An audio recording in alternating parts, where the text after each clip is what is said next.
नमस्कार दोस्तों, स्वागत है आपका टेक्नो डिफेंस अपडेट पे। तो दोस्तों, बहुत से लोगों को कन्फ्यूज़न रहता है कि भारत एमएमआर से डील में कौन सा फाइटर जेट खरीदेगा, क्योंकि 114 फाइटर जेट की इस डील में euro fighter typhoon, Gripen, MiG 35, Sukhoi SU-35, F-15EX, FA-18 super hornet और F-21 शामिल है, और साथ में राफेल भी इस डील में शामिल है, जो कि अपनी कैटेगरी के one of the best fighter jet माने जाते हैं। तो ऐसे में एमएमआर से डील की कुछ मेन रिक्वायरमेंट है, जो फाइटर जेट इन्हें पूरा करेगा उसी को भारतीय वायुसेना चुनेगी, क्योंकि दोस्तों भारतीय वायुसेना केवल किसी भी फाइटर जेट की जो स्पेसिफिकेशंस है उन्हें देखकर उस फाइटर जेट को नहीं खरीदती है। और साथ में ये सब रिक्वायरमेंट जानकर आप लोगों को भी क्लियर हो जाएगा कि भारत को कौन सा फाइटर जेट खरीदना चाहिए। तो चलिए दोस्तों, अपने वीडियो को शुरू कर लेते हैं। लेकिन उससे पहले मैं आपको एक और बात बता देना चाहता हूं कि मैंने कू ज्वाइन कर लिया है, तो आप फटाफट से जाकर वहां से मुझे फॉलो कर सकते हैं। वहां से कोई भी अपना टॉपिक आप दे सकते हैं, मैं उसके ऊपर जरूर से वीडियो बनाऊंगा। तो चलिए दोस्तों, अपनी वीडियो को शुरू करते हैं। तो दोस्तों, सबसे पहले यहाँ पर पॉइंट आ जाता है 75% अवेलेबल रेट। तो देखिए दोस्तों, भारतीय वायुसेना की एक पुरानी समस्या रही है, खास तौर पर जो रशियन फाइटर जेट हमने ले रखे हैं, क्योंकि उनका जो अवेलेबल रेट है वो लगभग 50 to 60% के आसपास रहता है।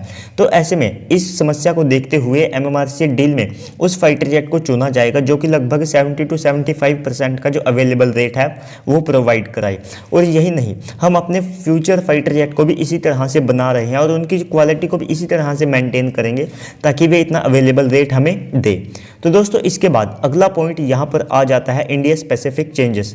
तो देखिए दोस्तों, भारत कोई भी फाइटर जेट खरीदता है तो उसमें हम अपनी रिक्वायरमेंट के हिसाब से और साथ में हमारा जिस तरह का यहाँ पर मौसम है उसके हिसाब से कुछ इंडिया स्पेसिफिक चेंजेस कराते हैं। जैसे हमने सुखोई 30 MKI में कराए और इसके बाद राफेल में 14 चेंजेस कराए।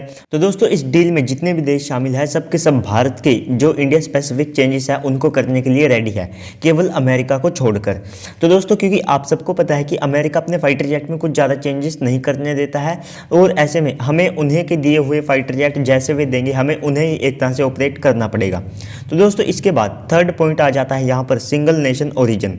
तो देखिए दोस्तों, किसी भी युद्ध की स्थिति में सप्लाई चेन को देखते हुए हमें किसी भी मल्टीनेशनल फाइटर जेट को नहीं खरीदना है, क्योंकि ऐसे में हमें टू फ्रंट वॉर के लिए रेडी करनी है। और अगर कोई भी देश मान लीजिए उस मल्टीनेशनल फाइटर जेट के प्रोग्राम में से हमें सप्लाई चेन के लिए एक तरह से मना कर देता है, तो ये भारत के लिए बहुत बड़ी एक तरह से युद्ध के समय में समस्या क्रिएट कर सकता है।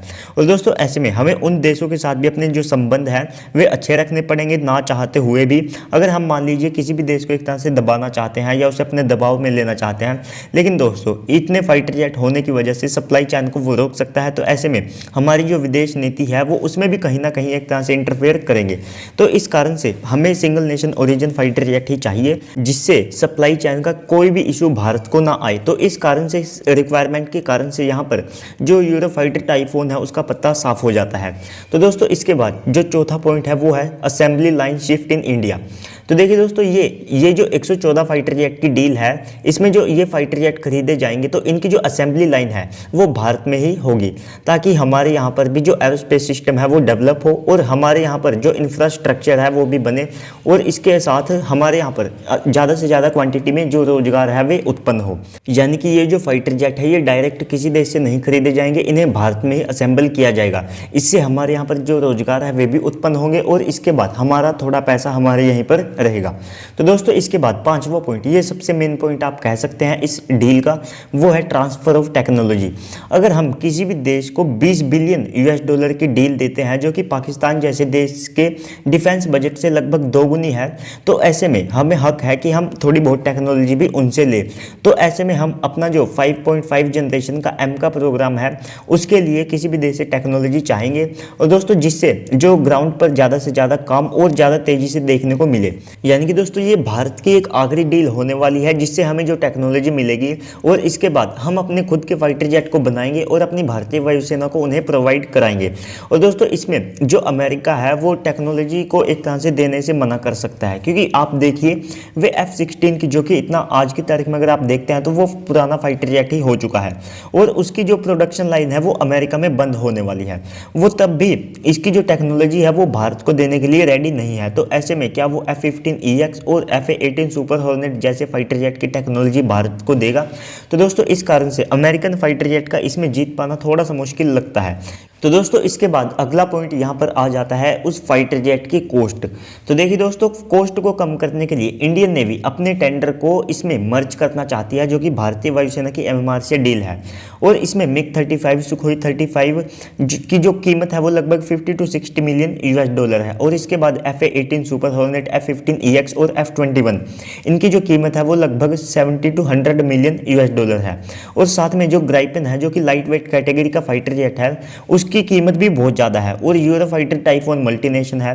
तो दोस्तों इन सब के चांसेस बहुत ज़्यादा कम है कॉस्ट के मामले में कि अमेरिकन या किसी भी दूसरे फाइटर जेट को भारत खरीदे। और इसमें जो राफेल है उसके ज़्यादातर यहाँ पर चांसेस है कि भारत उसे खरीदेगा, क्योंकि वो 40% भारत को और ज़्यादा सस्ता पड़ने वाला है। ये बात फ्रांस पहले ही कह चुका है। तो ऐसे में इस डील में जीतने के लिए जो कॉस्ट है वो भी बहुत ज़्यादा मैटर करेगी। तो दोस्तों इसके बाद अगला पॉइंट यहाँ पर आ जाता है इंस्टॉल इंडियन इक्विपमेंट्स। तो देखिए दोस्तों, वैसे तो भारत खुद का AESA और साथ में BAL का IRST सिस्टम बना चुका है। और साथ में फाइटर जेट की जो मेन टेक्नोलॉजी है वो डेवलप्ड कर चुका है या करने के करीब है।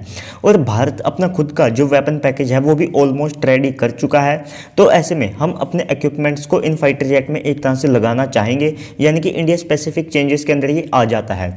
और ऐसे में इसमें हम मेनली जो अपने वेपन्स हैं उनको इंटीग्रेट करना चाहेंगे, जैसे कि हमारे पास 110 किलोमीटर की अस्त्रा मिसाइल है। और इसके बाद अस्त्रा का मार्क 2 वेरिएंट जो कि 160 किलोमीटर की रेंज के साथ आएगा।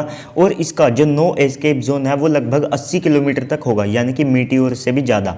तो उसको भी हम इस साल टेस्ट करने वाले हैं। और इसके बाद भारत 200 किलोमीटर वाली NGRM का भी टेस्ट कर चुका है, यानी कि next generation anti radiation missile. और इसके बाद DRDO के 100 बॉम्ब्स हो गए, यानी कि हमारे पास अपना जो वेपन पैकेज है वो मौजूद है। तो ऐसे में घरेलू कंपनियों को बढ़ावा देने के लिए हम उसी फाइटर जेट को चुनेंगे जो कि हमारे खुद के वेपन्स को भी इन फाइटर जेट में इस्तेमाल करने के एक तरह से परमिशन दे। तो दोस्तों ये भी एक तरह से मेन पॉइंट होगा कि इंडिया के जो इक्विपमेंट्स है वो कौन सा देश इनमें यूज़ करने की इजाज़त देगा, तो उसके हम फाइटर जेट को एक तरह से ज़्यादा प्रेफर करेंगे। तो दोस्तों इसके बाद कुछ और छोटी छोटी सी रिक्वायरमेंट है, उनके बारे में मैं आपको बता देता हूँ कि हालांकि ये छोटी नहीं है, ये मेन रिक्वायरमेंट होती है। जैसे कि जो भी हम फाइटर जेट खरीदेंगे उसमें IRST सिस्टम होना चाहिए, यानी कि infrared search and track system. और इसके बाद उसमें AESA रडार होना चाहिए बजाय कि PESA रडार के। और दोस्तों इसके बाद जो परफॉर्मेंस है उसमें भी वो A1 फाइटर जेट होना चाहिए, यानी कि उसके अंदर अच्छी मैन्योरेबिलिटी, स्पीड, रेट ऑफ क्लाइंब, जो कि एक डॉग फाइट के दौरान ज़्यादातर काम आते हैं। और भारत को यही डर रहता है कि कब चीन और पाकिस्तान के साथ जो है डॉग फाइट हो जाए। तो ऐसे में हमारा फाइटर जेट वीक नहीं पड़ना चाहिए कहीं से भी। और इसके बाद उसके पास डॉग फाइट के लिए एक अच्छा और एडवांस वेपन पैकेज होना चाहिए, जिसमें गाइडेड बॉम्ब से लेकर BVR मिसाइल्स भी शामिल है। और दोस्तों आप सब देखते हैं कि ये जो रिक्वायरमेंट है ये राफेल ही एक तरह से फुलफिल करता है। इस डील की जो ज़्यादातर रिक्वायरमेंट है उन्हें राफेल एक तरह से फुलफिल करता है। तो दोस्तों आपको अब क्या लगता है कि भारत को कौन सा फाइटर जेट खरीदना चाहिए, कौन सा हमारी रिक्वायरमेंट को फुलफिल करता है? तो अगर आपको ये वीडियो पसंद आई हो तो लाइक कर दीजिएगा और साथ में पर मुझे फॉलो करना बिल्कुल भी मत भूलिएगा और साथ में चैनल को भी सब्सक्राइब कर दीजिएगा। अगर आप किसी टॉपिक पर वीडियो चाहते हैं तो उसे भी कमेंट सेक्शन में लिख दीजिएगा। तो चलिए दोस्तों आज की इस वीडियो में इतना ही, मिलते हैं अगली वीडियो में, तब तक के लिए गुड बाय, जय हिंद, जय भारत।